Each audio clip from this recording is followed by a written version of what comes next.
Տիկնիկը դառնում է հիանալի գեղեցկությամբ մի աղջիկ։ Քանի որ լույսը արդեն բացվել էր, արթնանում են փայտահատը ու դերձակ։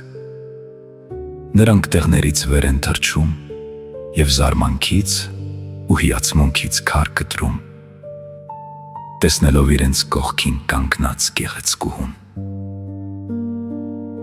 Սակայն նրանց հիացմունքը շուտով փոխարինվում է ակահությամբ ու եսասիրությամբ։ Փայտահատը մոտենում է աղջկան և գոռում. «Եթե ես իմ ձեռքերով ու դանակով այս փայտը չտաշեի և նրան մարմին չտայի, ոչինչ էլ չէր լինի։ Աղջիկը իմն է», դերձակը հակադարձում է։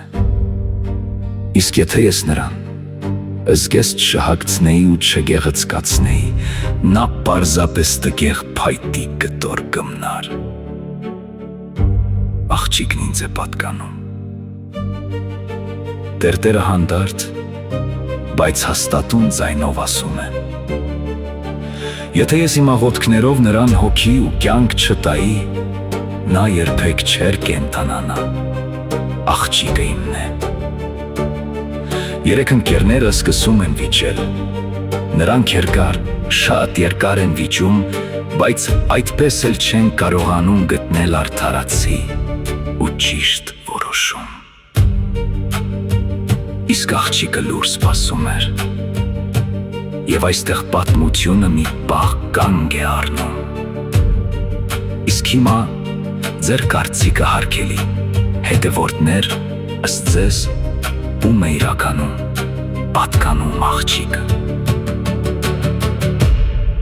Փայտահատին, որը նրան մարմին տվեց, դերձակին,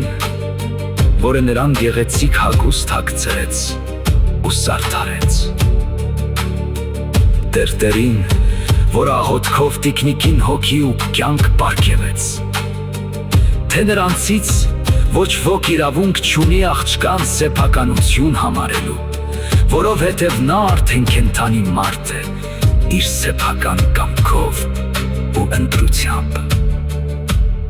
Ով է, ըստ ձեզ, ճիշտ այս վեճում։ Թողնում եմ հարցը ձեր դատողությանը և սպասում ձեր մեկնաբանություններին։